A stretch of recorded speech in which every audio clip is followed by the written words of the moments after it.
baby's home.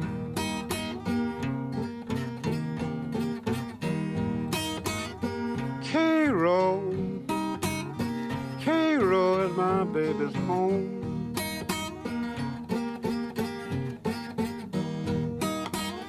One bite Cairo now won't be long.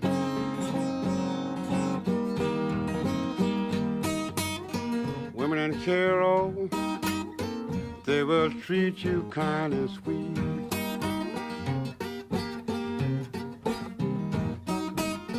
Women in Cairo, they will treat you kind and sweet.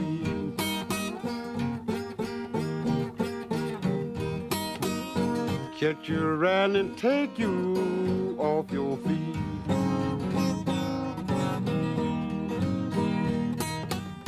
Shoot you and knock you, beat you and cut you too. Shoot you and knock you, beat you and cut you too.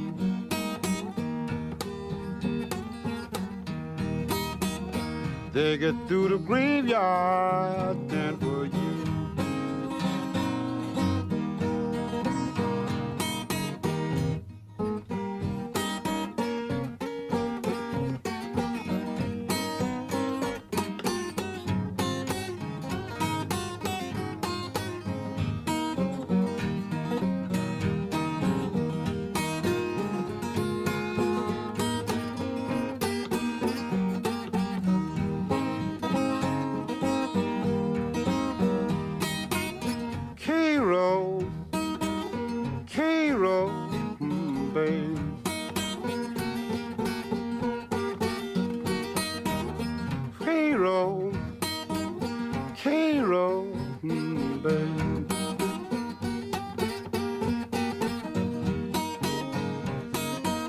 Women in Cairo send you down to your grave.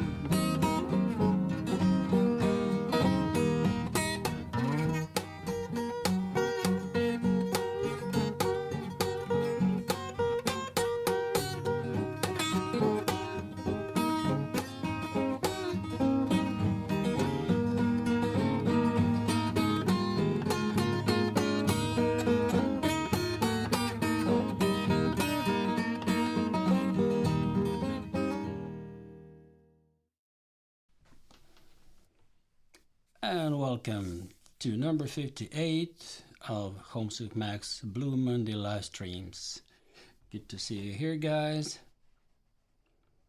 Patrick, you were first today. Great. Welcome back. Norwegian attack as always. Welcome, Geir.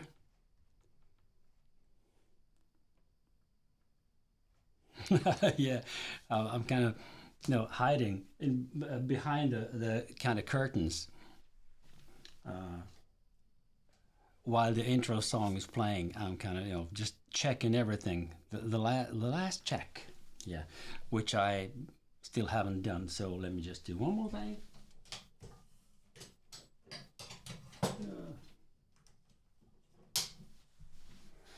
All right. Yeah. That'd be okay. So, how's up? What's going on? I've got a good show for you guys today. It's gonna be a little bit about my instruments again. Coming up, my Silvertone guitar that I actually did some research on, since I've had it for so many years and I really didn't know when it was made and all that, but easily Googleable, right?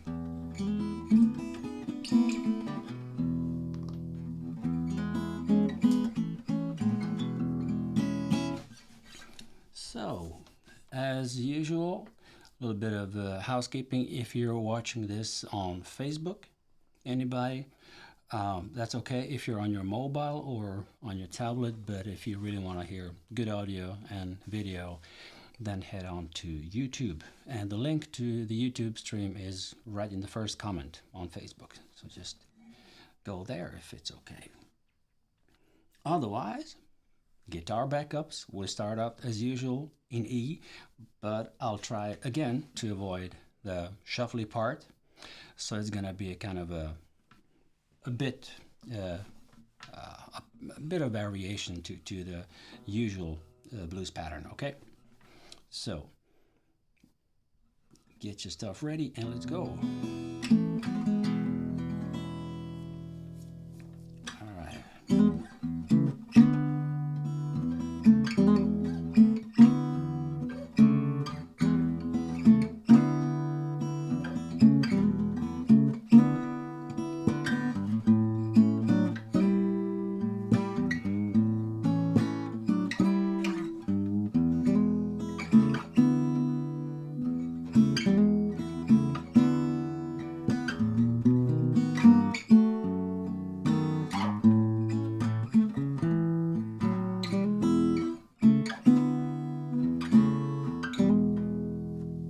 Start it again. Give me a second.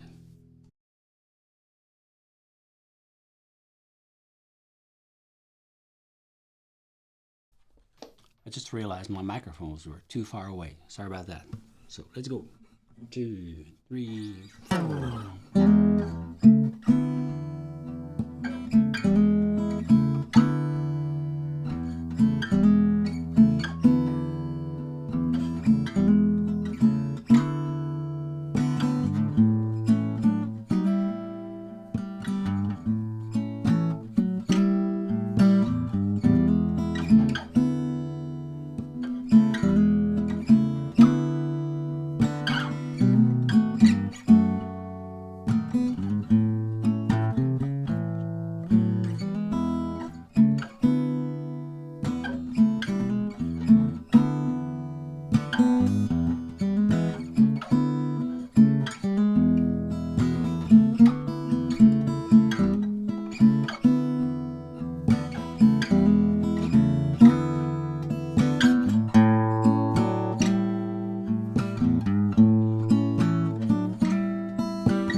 So what was going on here? I've tried to avoid everything that resembles the right. No turnarounds. Only in the second half of this backup, I went to go into the B chord before starting a new round. And then I switched between these forms, which is basically the same chord shape, like I'm just playing this in different octaves and in different grips on the neck. But basically, the first one was up here. This is part of A chord, but with a third on a fifth string here. And then this is just actually E7, but on the lower octaves. So the seventh is not here, which, I mean, our ears are used to this form of E7 or this one, right? But if you do it here, you kind of skip the third, which would be this chord. This note here on the G string, on the first fret, that would be the third in this chord, and it makes it kind of clear. You have both the fifth, the third, and the seventh, right? It's all there. But in this case, you only have the fifths and the sevenths, so it's like lots of octaves as well. And then you can also throw in this note D. So you have these two D notes, which is actually the seventh in this chord. But it's just about the intervals tonally in the E chord.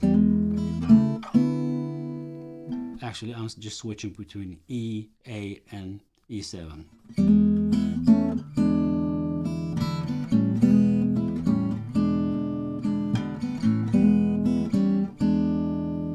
Also very nice if you use it with somebody who's maybe going up the neck and doing some other shapes, right? So it's good to know all kinds of different ways to play this very similar pattern, because the way I'm playing this backup is kind of connected to the theme of today, to keep it simple but make it groovy.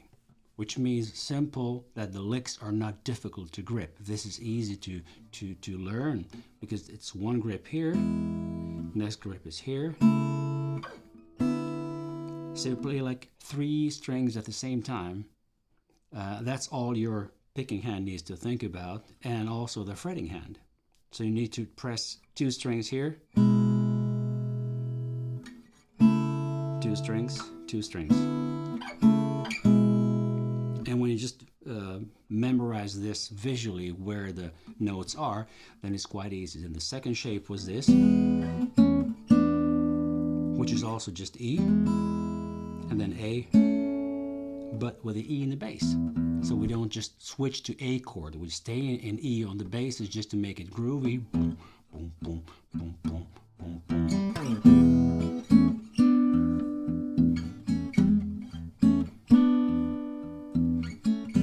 I'll talk more about that when we come to the theme of today, but basically what makes this lick and this backup groovy is how long are you gonna just let these notes ring. It's like, so I let it ring until the last millisecond before I'm going back to E, or I can do it like this.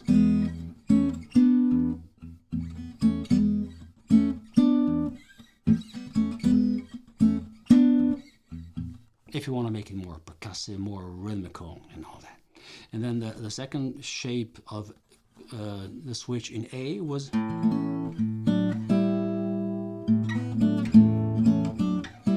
this is also the A7, the shape of A7. This is the form of D.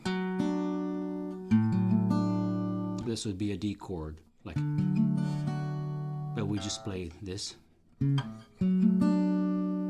And then A again, so.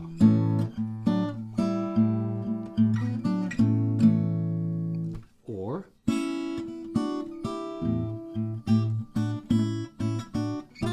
sorry. Or the other way around.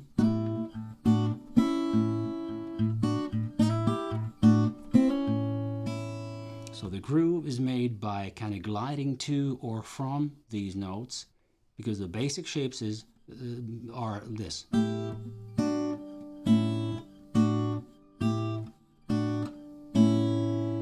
the backup groove comes from.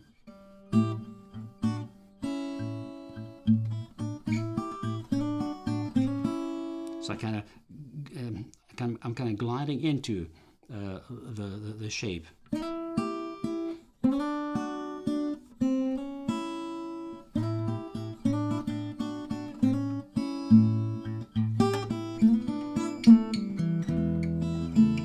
And then there are millions of ways to connect these licks when you play the backup and all that.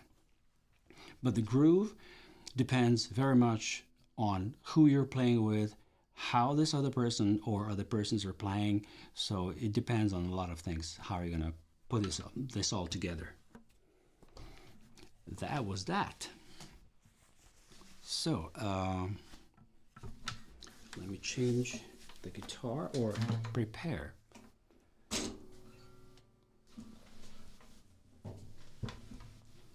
All right, let's see who else is here. Oh, Eric, Fresh E. Okay. See hand pink waving. YouTube is so mean to the software that I'm using for streaming. It wouldn't show me what kind of icon or this funny animation you've chosen. Pink waving. Okay, we're waving back. Pick that banjo, play with me. All right. Time for the show off. This week's baby is the dusty and trusty Silvertone hollow body acoustic. That is, this was made in late 50s or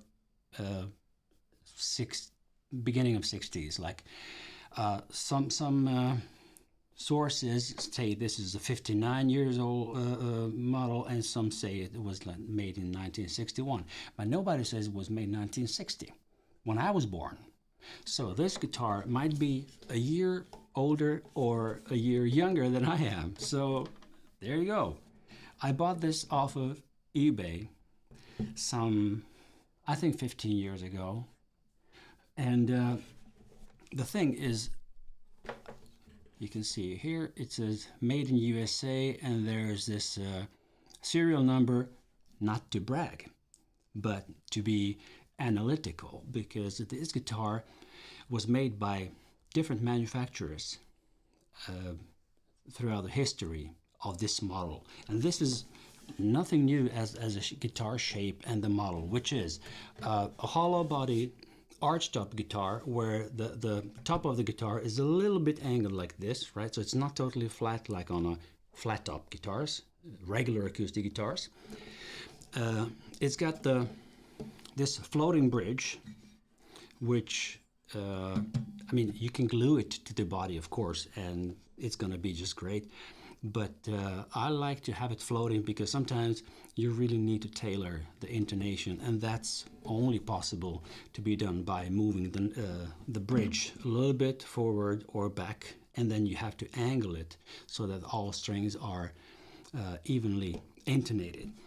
And the thing with both acoustic guitars, steel string acoustic guitars, electric guitars, is that you don't have the bridge totally parallel to the guitar kind of physics. It needs to be reset a little bit. The basses should be further back, and the treble should be a little bit forward this way, right? And that's the only way that you can get the really good intonation with this system. There are new systems. There are systems called bus fighting system, which is actually, the whole thing is actually tuned and intonated on this little nut here. And the other system, which is called true temperament, where the frets are not flat like this, they're not straight, they're also angled, like twisted, and it's a very specific system, which was developed by a Swedish company that now make this true temperament, what's called a fret system for many well-known guitarists like Stevie Y. I think Satriani has one, and not so many acoustic guitar players. And but I've demoed that guitar with Michael Sandin on Frankfurt Fair, on the Fuzz Guitar Show in Sweden, Vintage Guitar Show. We were in Copenhagen, we were in the UK, Ireland, Scotland. We were everywhere with that guitar, and everybody was asking, like, "Oh God, can you play it with a capo on that guitar? Can you play slide? Can you tune it in open tunings?" Yeah, it's all possible. If I ever get a hold on one of those guitars, I'd love to show you. But right now, right here, let's go back to the Silvertone. So the thing with this guitar is, this was a very cheap guitar. This is a plywood guitar. It's nothing fancy. This was an affordable instrument of that time, and usually it was bought for, to be brushed in jazz orchestras, and maybe as a beginner guitar. And this with a pickup, that came later on. The guitar originally was just sold as an acoustic. The pickup on this guitar is a treasure. This is something that the guitar came with, so I really bought it cheap. I bought it for, I don't want to tell you, very cheap anyway. So this is a de-armament pickup. If I just go a little bit closer, it's called a floating jazz pickup. It's got pole pieces here that can be maneuvered, but you don't have to. It's just very well adjusted from the beginning. And this pickup will be demonstrated for you when I put together my pedal board, and I'm going to show you how it sounds totally just straight into the audio interface without amplification or anything. And then we'll try to apply some effects, maybe some drive and all that. But basically this pickup is something that you can plug into a transistor radio, and it's going to be sounding great because it's a little bit overdriven. It's just got electric guitarists call this farting pickup, when it's just as soon as you raise the volume above maybe 4 or 5, you're going to get this wonderful compression of the pickup itself. And these pickups were made with old technology. Everything is original inside the pickup. The rest of the things was totally rotten. All the electronics and all the cables inside that was rewired and resoldered and everything. So, and then there's this little switch where you can. It's clicky. It's beautiful, and you got a volume and the tone knobs here. So everything is a bit sloppy here, but it doesn't matter. When you start playing it, amplify it, it doesn't really matter. So the story with this guitar is that it came with the neck totally disconnected from the part here, because with somebody, oh God, I'm gonna destroy this while I'm showing it on internet. If you see this screw up here, this is something that I had to do when the guitar came. There was a screw here, but this was just a hole, and the neck was bowed up like this, so it was not playable. I bought it cheap. It came in a carton box. It was the strings were just totally rusty and everything. So they fooled me on the internet, sending one picture and then sending a guitar that was totally different. But I have my friend Michael Sandin, and I have a wonderful friend, Charlotte Gustafsson, a friend of mine and a student in the mid-90s, and he's dealing with metal work, and he's doing this ventilation systems and stuff where you really need to be good at hardware stuff. So what he did is, oh no man, that's easy. We just need a long screw. So he put the long screw, put it from this end into this hole, and then took out the screw through the sound hole here, the F hole, right? And just put this, what's it called? It's Swedish. It's called mutter, right? Please write in the chat if you know the English word. I didn't prepare that part so well. So anyway, so we pull it out back on this end and just screw another on top of that. and then we just cut off the excess screw, and then we put another little, this secure mutter. Great, you're gonna learn some Swedish in my live streams. So I got 2 of those, and let's say Michael Sandon advised me to kind of tighten that with a couple of millimeters every 2 or 3 days, and eventually the neck went back into the right angle. And when we found that, okay, this is good, this is playable, let's try to put on some strings. I did that. So we put 10s, electric guitar strings. That 10s, I mean, don't have almost any tension. So we tried with that, then I tried with 11s, and then 12s, and it all worked. I just needed to tighten it maybe once or twice again, and that was it. And ever since, I think I have a reminder in my phone, like every 6 months, just check the Silvertone. So I go there and just check the angle, see if the string action has changed or anything. It's perfect. It's just working. So this is a guitar that I can just take with me on any jam, because you can play with electric bands, you can play with acoustic players, not acoustically really. You'll need to use the pickup, because acoustically, I'll demonstrate for you guys, and you're gonna hear. Let's see, where can I put this on this one, because that's today's theme.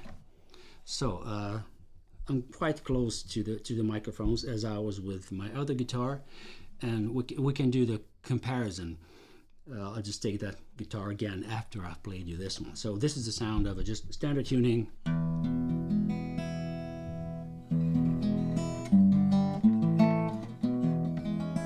Any rattling that you're hearing is from this part that I haven't secured really, and I really don't mind that. And this guitar was kind of, just imagine this.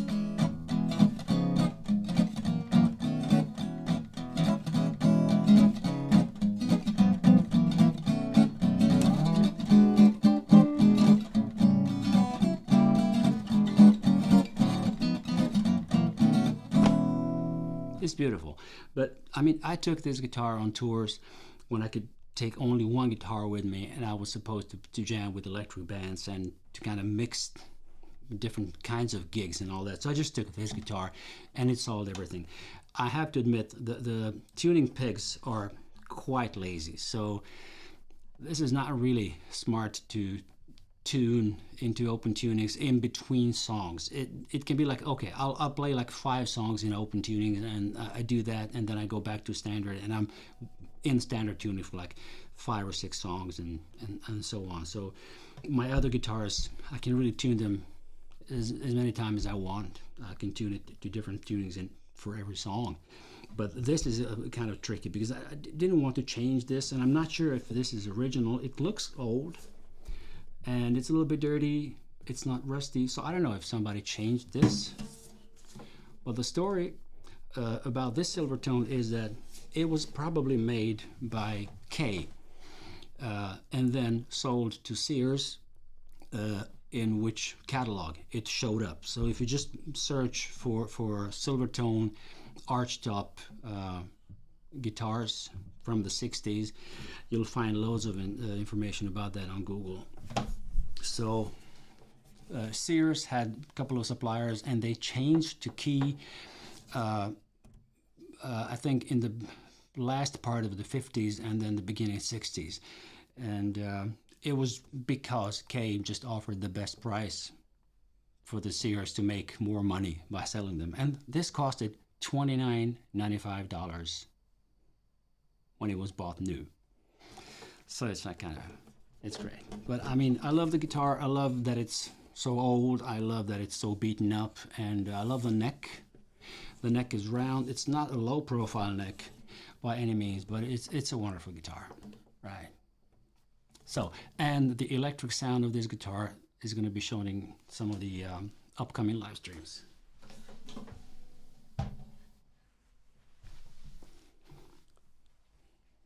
Oh, I have 2 nuts here not by Patrick and not by Dan. Hi Dan, great to see you.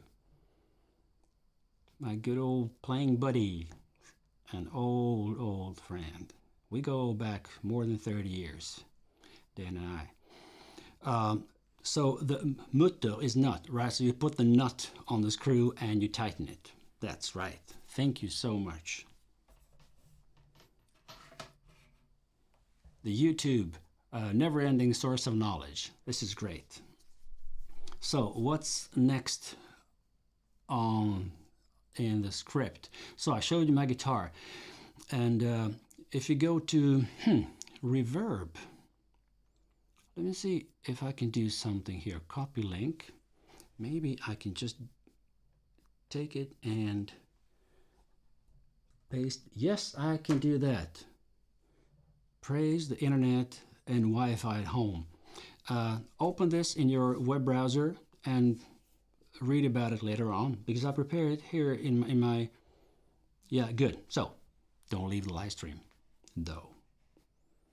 So, today's theme, guys, keep it simple, make it groovy. And I've chosen a song that's sometimes people treat it as a very simple, almost stupidly simple song.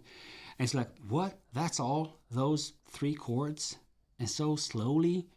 I mean, what's the deal? Well, the deal is that the song was composed by Alan Brandt in 1952. And since then, it was covered by the greats like Merle Travis, Sister Rosetta Tharpe, Nat King Cole, even Bobby Darin. It's presented in the Great American Songbook. It's one of those kind of iconic songs, and gospel singers just love it because it's very humorous. It's a funny lyrics to it and everything. So I'll take my average acoustic and compare this sound now to the Silvertone.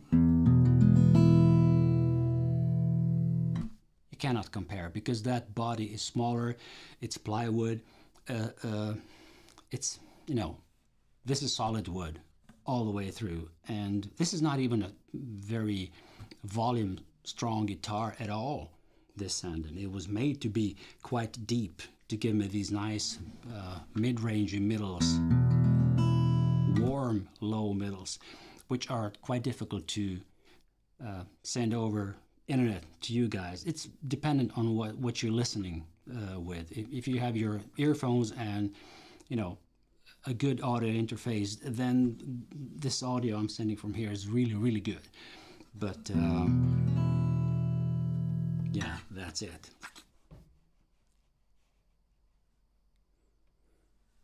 Maria, no problem, you're not late, because the main subject of today is starting now, and that's keep it simple but make it groovy. And I've said this as a kind of bye-bye guys, see you next week. I've finished lots of my live streams. Now it's like a 58th, so I've finished them, quite many of them, saying like, if I can play it, you can play it, and don't forget, keep it simple but make it groovy, because even very simple things can be done groovy. Listen to the old blues masters, listen to the way they approached licks and shapes of different chords, and how they kind of repeated it so many times that it became a groove.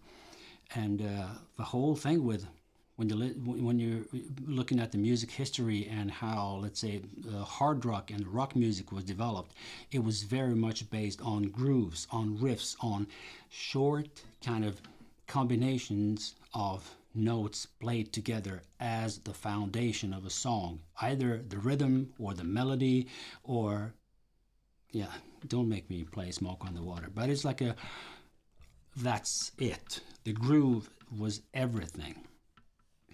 And that's my kind of mantra for anybody who's doubting their playing skills, and tell them like, oh, I can just play a couple of chords, and then I can always say, oh, well, that's all. That song is played with 3 chords. It's not more complicated than that. It's how you play these chords that's going to be you know, art or not art. And then when people say like, well, I can't play solos, but do you want to play solos? Well, I don't know, but I'm supposed to play solos. No, you're not. I've had a career in music since 1983, and I'm not good at playing solos.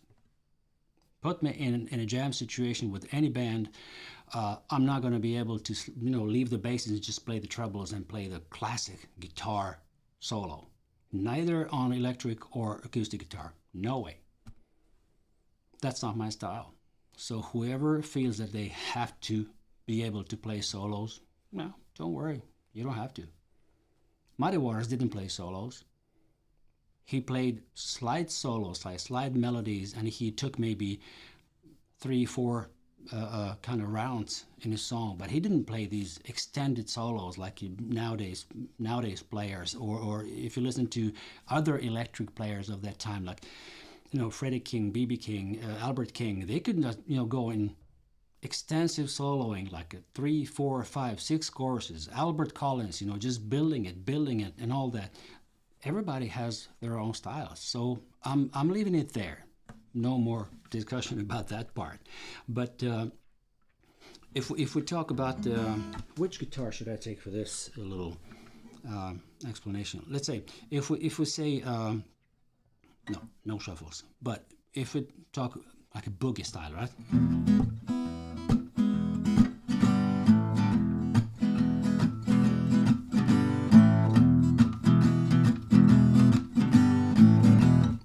Boogie is based on E, let's say, if we're playing in E. Then we change to G, and fast A, and then E.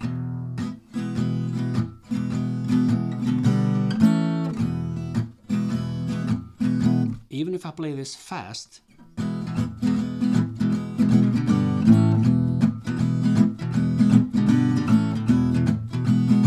I play it quite straight with my picking hand or my brushing hand.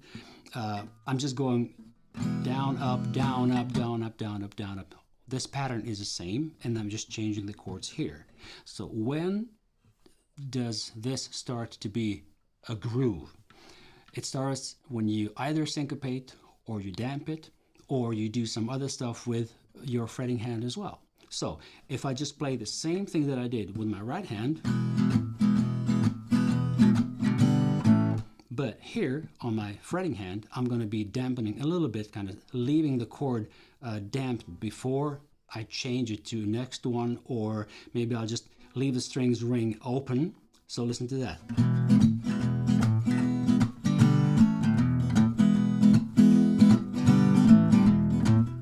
So you hear.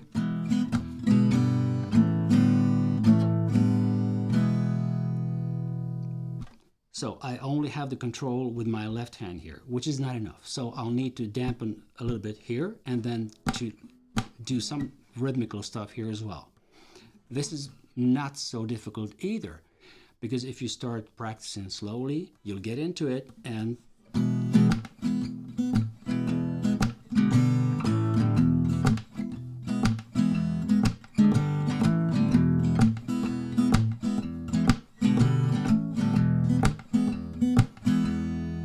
when that is mastered, then you can try to fool around with, let's say, like a, which is like this lick. I just place my ring finger on the 3rd fret, 2nd, 3rd, 4th string, and then just kind of do the pull off to the 2nd fret, right, and then release the strings and go back to E.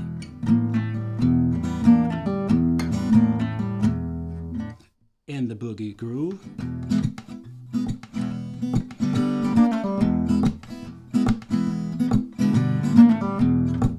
Right? And then if I kind of let this chord ring just before the lick, right? Oh, sorry.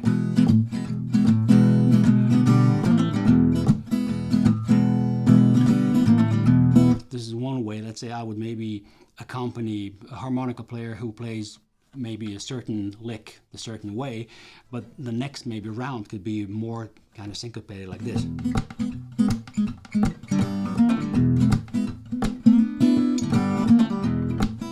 So what I did here was I went to this form of E7 and then just go back on either like that or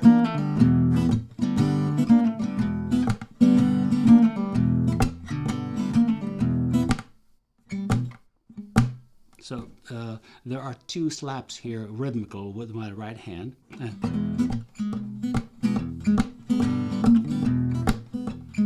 So it's a tuk. That's just because I've learned to relax with my right hand. Go back one live stream or maybe two when I talked about John Hammond's techniques of playing shuffles and stuff when he just bangs with his picking hand, very special way. Yeah, that was it. So that's about the boogie maybe. Let's go to a song, let's say Kansas City Blues. And when we think like Kansas City Blues, that's all. Hesitation Blues. Will the Circle Be Unbroken? Definitely some other of these gospel songs. They all have this very same pattern, which is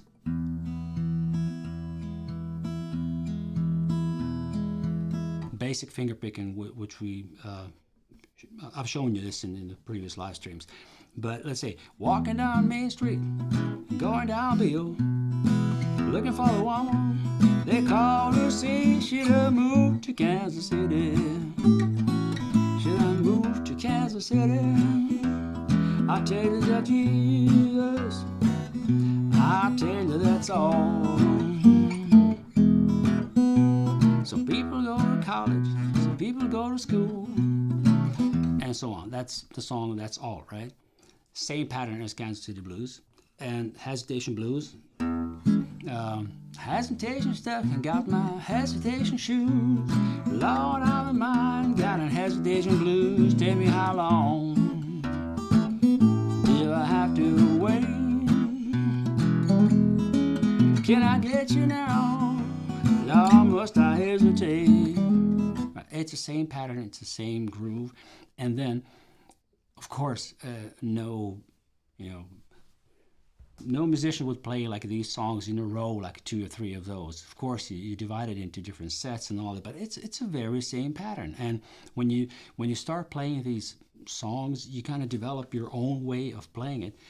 And basically, you play the same way each time, but the grooves can be different. So if I want to play it a bit more kind of punctuated, like a bit more. If I take the Kansas City Blues,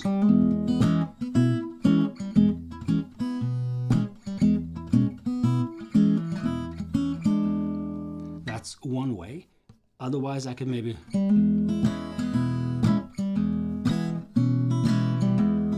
so I'll let the notes ring a little bit longer. The chords are a bit bigger, right, and all that. It all depends on what kind of groove I'm in the mood for, and sometimes it depends on the audience.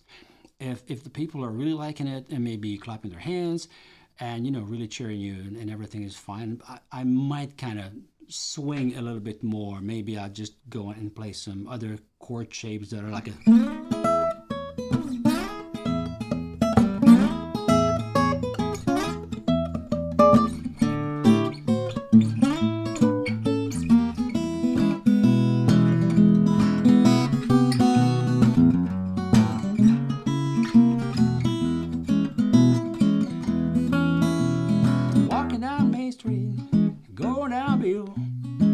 looking for the woman they call to see she done moved to Kansas City. So the groove here is to kind of cool down. After that, a little bit more kind of solo-y stuff, which I never play, right? But after this kind of jumping all around the neck, come back and you sing the verse, and everything is going back to this nice and wavy and swingy pattern. And that's the groove, which means keep it simple, but make it groovy, because once you learn the basics of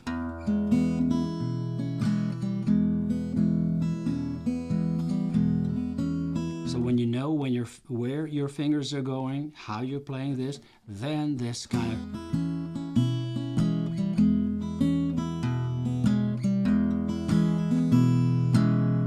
and then the damping.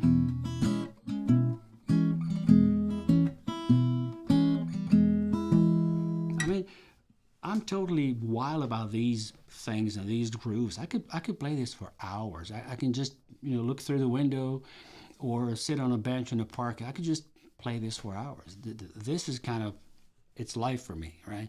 But somebody else might think, oh, come on, boring. 3 minutes, that's enough. Come on, do something else. Fine, you do that. I don't want to. Okay, another groove.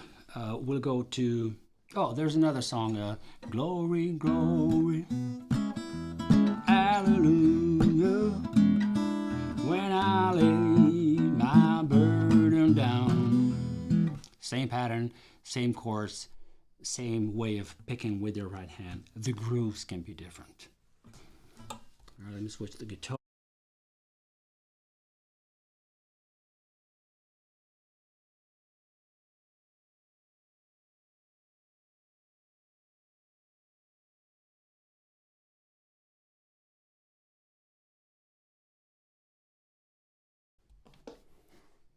I've been accused lately that I'm not playing so much slide anymore in my live streams.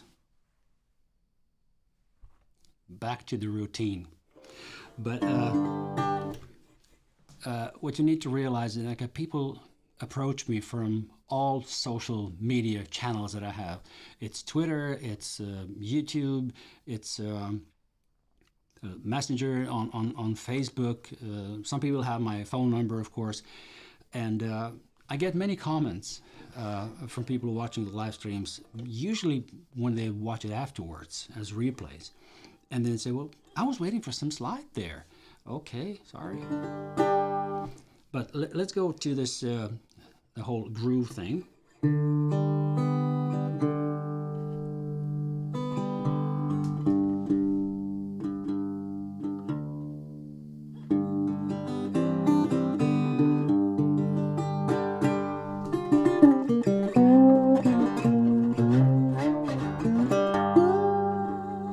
So let's say, if we take a song by Muddy Waters, Can't Be Satisfied, where he plays literally the melody, which is the whole groove of the song. So let's go.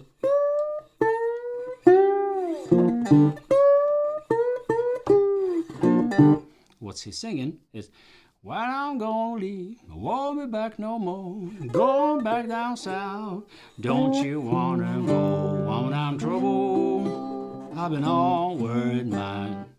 So he's kind of just repeating the melody with his slide, making the groove of the whole song through playing the melody. So the groove doesn't always have to be the rhythm. It doesn't always have to be something that's considered to be a riff, right? It can be a melody as well, in this case, right? Well, I'm gonna leave, won't be back no more, go back down south, child, don't you wanna go on, I'm through, I've been all worried, I'll never be satisfied, I just can't keep from crying.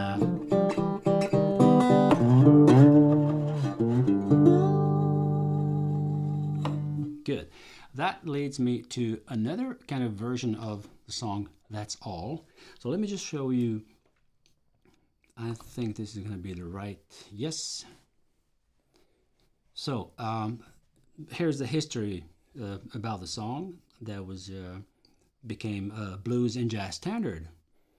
And I think I've even, when I was doing the research prior to this, I've even seen this guy, what's it called?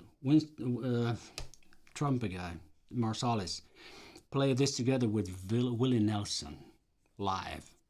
It was just fantastic, right? But they made it into a very fast kind of version, very swingy, very jazzy. And if we go and look at the lyrics, I think these are the lyrics of Merle Travis. That's right. I put that in my notion that I told you about last week, the tools that I'm using for my maintain my sanity in all the research and songs that I'm working on and all that. So if you remember the groove that I had in Kansas City Blues, that's the way that song is usually played. Kind of New Orleans kind of piano groove style. So if we switch that into maybe open G, that I would love to be able to play, because if somebody wants to practice to play slide guitar and not have to play kind of licks or learn solos, I always recommend people to just play melodies. Find a song that you like and try to play that melody on slides. Sing it first and then see where it's in your vocal range, and then see if it's a slide playing in standard tuning, in open G, open D. This is in open G now, and it's definitely not my vocal tonal kind of thing, because it's not my really key for singing. Some people go to school to learn how to teach. Maybe when I'm singing live and I could just shout it out and it would be okay. But the melody is here, right? So it's here.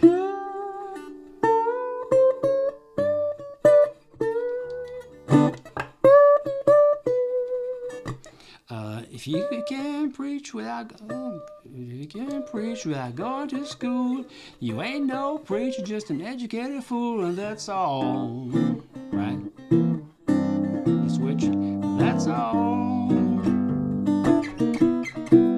You better change your way of living, 'cause the good Lord say that's all. And so on. So I'll switch to the real view where you can see what I'm doing. So the melody was played the same way where Muddy was playing Can Be Satisfied. So that's the connection between those two songs. It's going,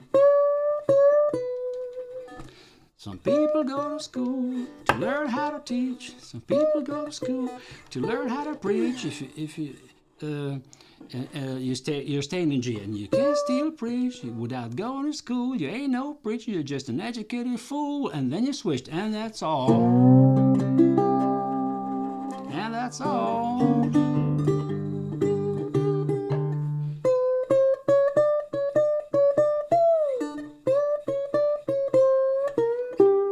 So this can be your melody. So now that you know how the song is going, I'll just play the melody for you, right? So.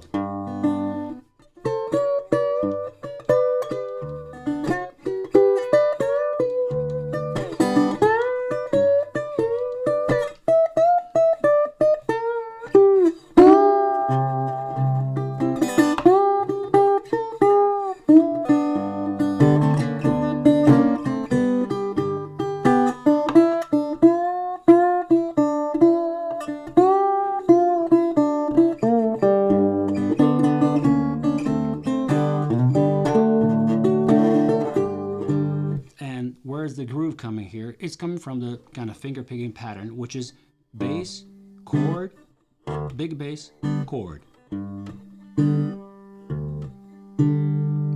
Together with the melody, it's like a...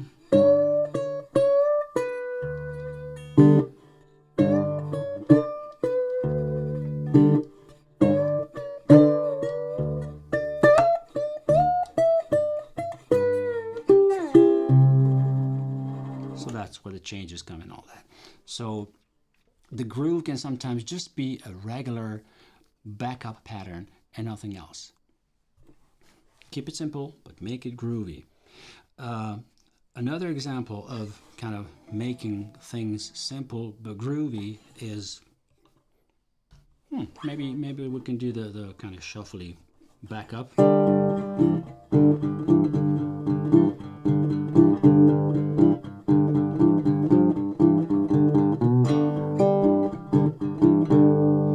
Everything I need here is good syncopation and the control over 3 strings. The 5th, the bass, 4th, and the 3rd.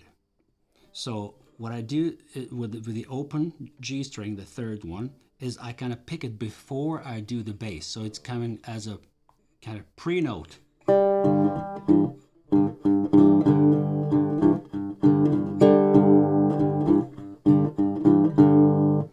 cool playing with B.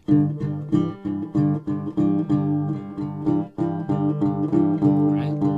But the syncopation starts from fooling around with that rhythm, and that's where the groove comes.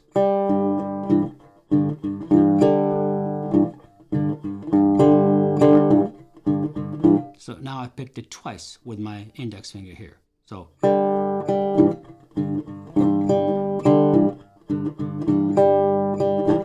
and then if you decide to pick both the third and the fourth string, then you get this kind of chord shape. So you have these. Now I'm picking two strings, now it's only one. Already there, you have two different grooves to fool around while you're playing the bass just.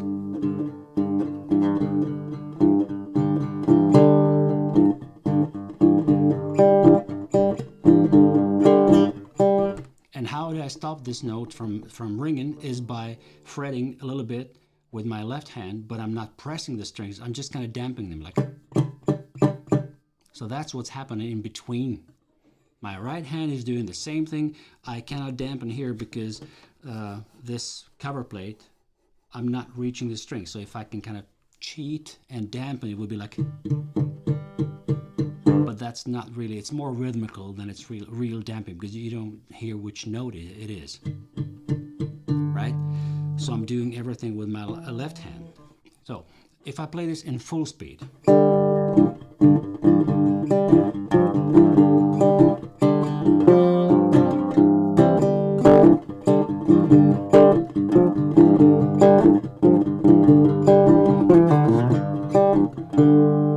Everything here is based on these syncopations and the dampening with my fretting hand. So this is a little bit against keep it simple and make it groovy. This is a bit more complex, but it's still groovy. And of course I have to show you this other side of the metal, because if you just play this,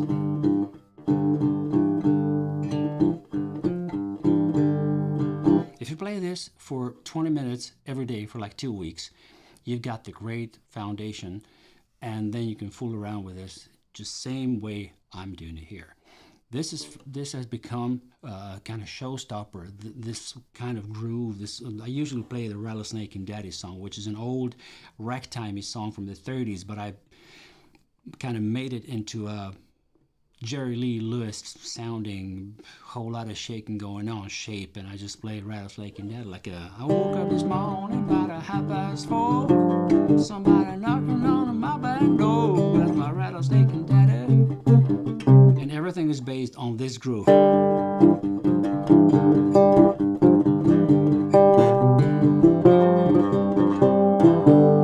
And I'm switching here between the chords of F, and then C, and then G. So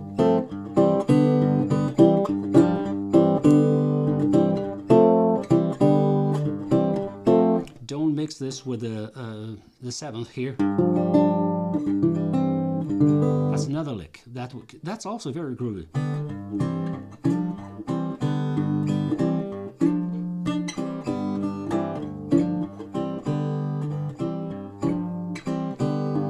So where's the groove here? The groove here is in the syncopation of like you're letting the notes ring until the last maybe millisecond before you want to change it to another shape, or you start with the strings ringing and then just cut them off in the end like a.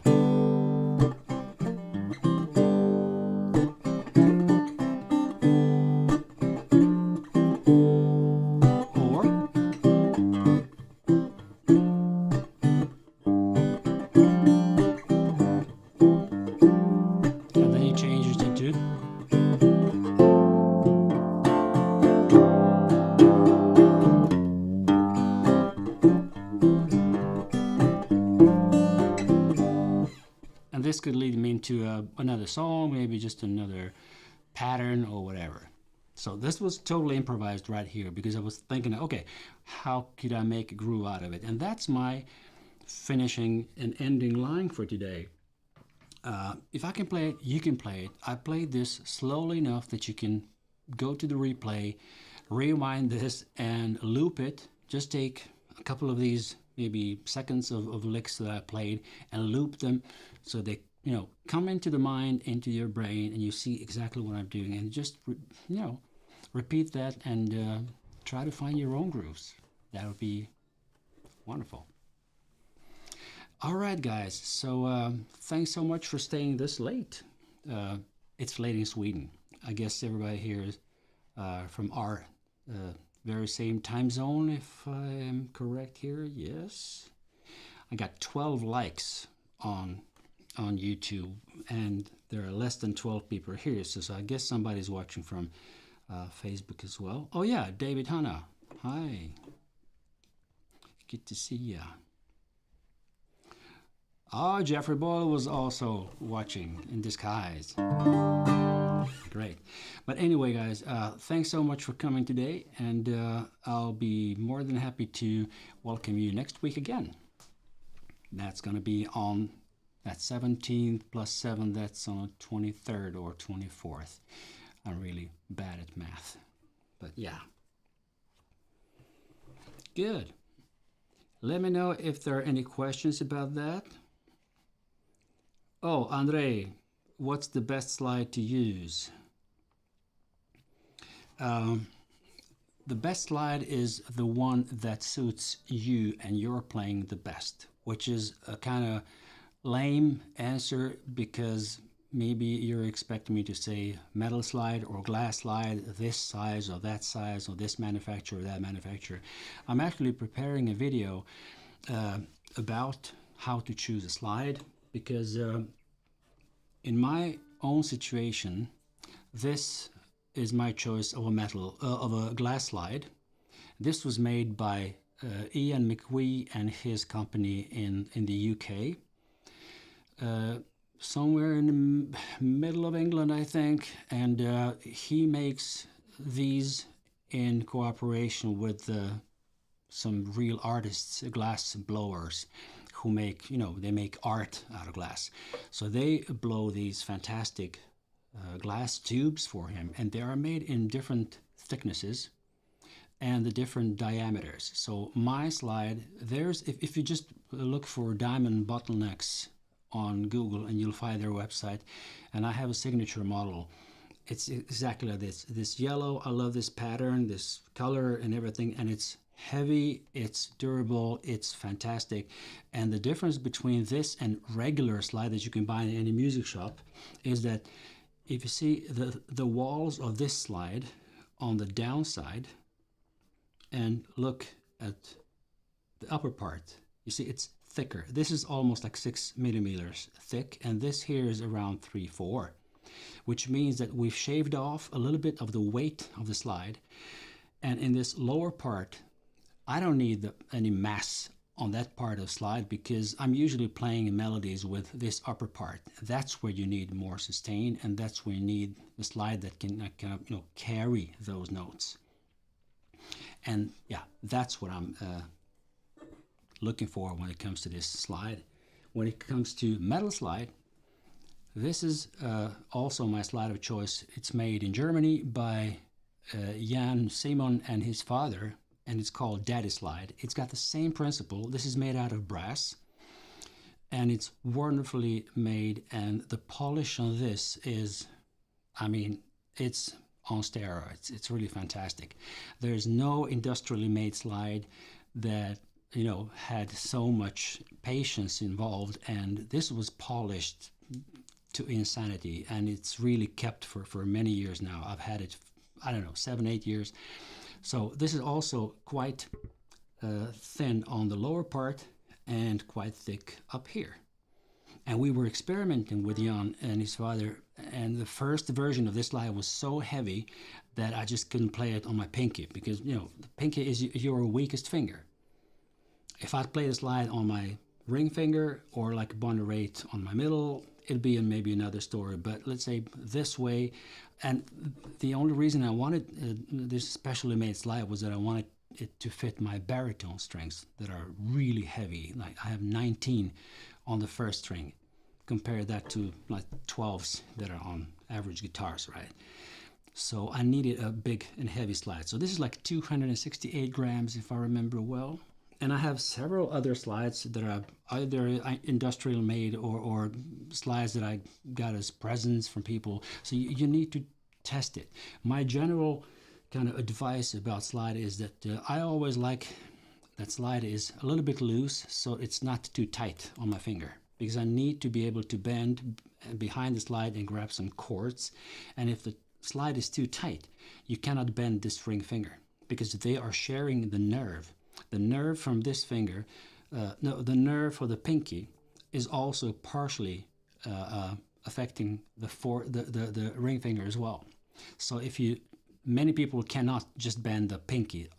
It's usually the ring finger is following along just a little bit, and that little bit is enough if you're too tight with the slide. And you're kind of limited in what you can do. So that's the first reason. And the other one is that I always like to have like 3-4 millimeters of my finger outside the slide. And then I know I have enough slide kind of surface that can cover all 6 strings if I want. So let's say if I want to play like a... Now I've pressed all 6 strings, and it's quite enough. Right, so you need to experiment. These slides, custom-made slides, they start around, let's say, 35 pounds or 40 euros and go up. So I would advise you to buy a couple of these cheaper slides. Just go to your local music shop and try to get whatever they have on the wall. Usually it's Dunlop or this medicine bottle slides, but I mean, let me show you. What can I show you there? Where is the... Here. This is a slide industrially made by Dunlop. It's a 2-inch long slide. That's like 5 centimeters. And it's, for my kind of measurements, it's too short. But it's a good slide. It would be a good start. It's not even that tight. It's okay, but it doesn't have the same weight. It doesn't have the same kind of soul in it, like the one that's handmade by somebody that you know. And for me, that's worth more than maybe double the price of this. But this might be available at an average music shop. That's one. And then this is something that I don't really recommend to acoustic guitar players. This is the slide, a kind of slide that, let's say, Derek Trucks, one of the most famous slide guitarists of today, is playing, but he's playing it on the electric guitar. Of course, you can play it on an acoustic. I can put it on my finger here, and if I just go back to the scene where I have where you can see my guitars. No, not there. There. So let's say.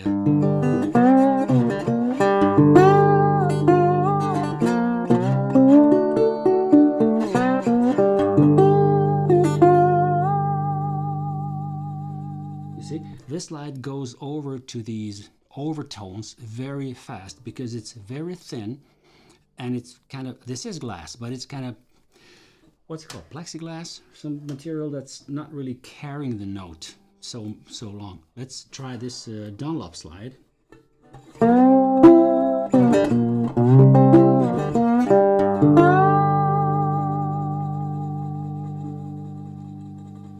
Right? It's got more mass to it. The chord shapes are much kind of tougher with that one. And now let's try the Daddy slide.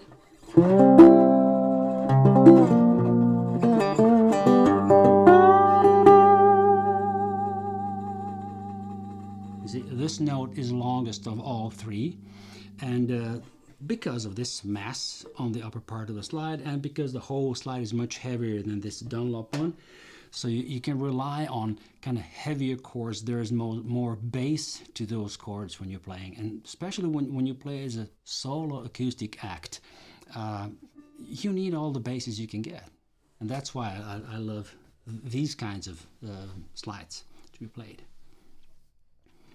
All right.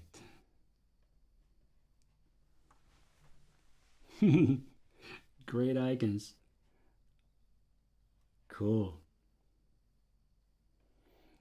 Gayer says, thank you, it's not that late. I'm going for a walk that lasts approximately an hour up to hills to keep a little fit. Yeah, that's great. All right, Andre. Good luck with your search for slide, and let me know in one of the upcoming live streams. Just go into the chat and let me know. Oh, I bought the slide. I bought this one or that one. Yeah, that'd be great. But anyway, guys, thanks so much for coming. Let me play you the outro song that I usually. Okay, Andre. I don't know if you had a string review. I would like to know your opinion. You mean which strings are good for slide? Any strings that are, thick enough, have the gauge that suits your style of playing. It's a never-ending story because every player is different. Every guitar is different. Sometimes a great guitar body can be, you can ruin the sound by putting on, some lame strings that are not really good sounding. So I've been using the Dario strings for ages. Sometimes I cooperated with DR company from the States as well, especially when I was working with Louisiana Red, and he was sponsored by DR. So he just, kind of told him like, oh, send me one more box, and he just gave me a box of strings, and I've had that for ages because I almost never change strings if I don't have to. I can have the same set strings on the guitar for a year if they don't get rusty or really sound totally dull. Then I would maybe try to change them, and then I'm suffering for several weeks until they start to age a little bit. I don't like the sound of new strings. It's kind of no. I like them when they're a little bit old. Now these strings on this guitar have been on for about, I don't know, 3, 4, 5 months maybe. And I remember that I've changed them because I did that on the live stream. I kind of cleaned up the fretboard from these marks from your playing, right? So I kind of really made it nice, and then I had to change the strings as well. But otherwise, I wouldn't change them. Yeah, maybe in the next episode. Maybe I can have that as a kind of how to choose your strings, and then I can have a... yeah, I have an old beaten up guitar that I could maybe just equip with really good strings, and to have a little video kind of before and then after live in the stream so you can hear the difference. And there's definitely a difference, right? I could do that. I'll write it down, Andre. That's a good suggestion. Thank you. All right, guys. Thanks so much for coming, and Zvonko. Ciao, ciao.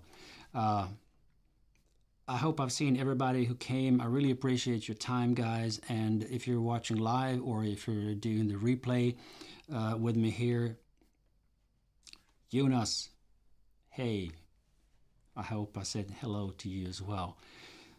Thanks so much for coming, Eric. Great to see you here. My moderator and son, he's got 2 occupations. Thank you so much for taking care of the bots and idiots who sometimes attack the live stream. Good. Thanks so much for coming, and I will see you next week, next Monday, 9 p.m. Thank you so much.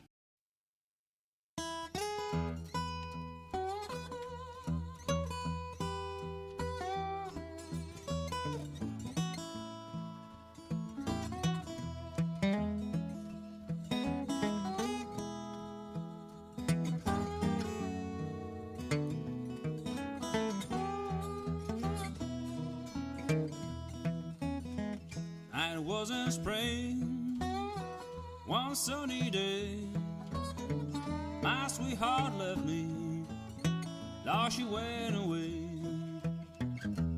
Now she's gone, and I don't worry, but I'm sitting on top of the world. Things could call me up, down and out by soul. Said, come back, Daddy, Lord, I need your soul. Now she's gone, and I don't worry, 'cause I'm sitting on top of the world.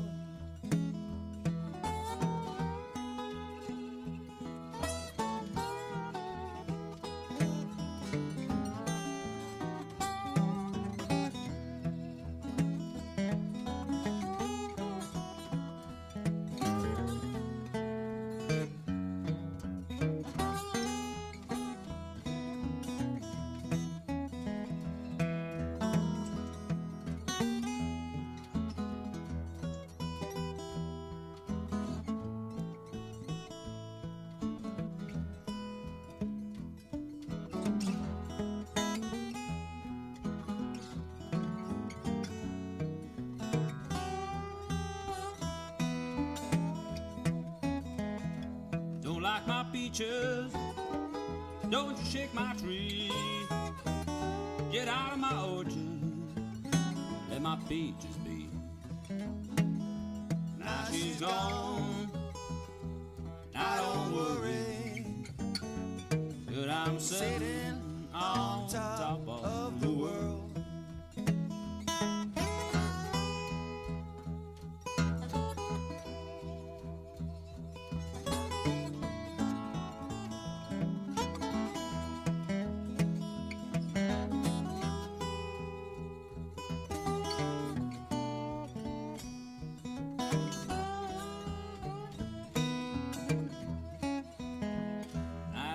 Spring, one sunny day, my sweetheart left me, now she went away. Now she's gone, I don't worry, but I'm sitting on top of the world. Now she's gone,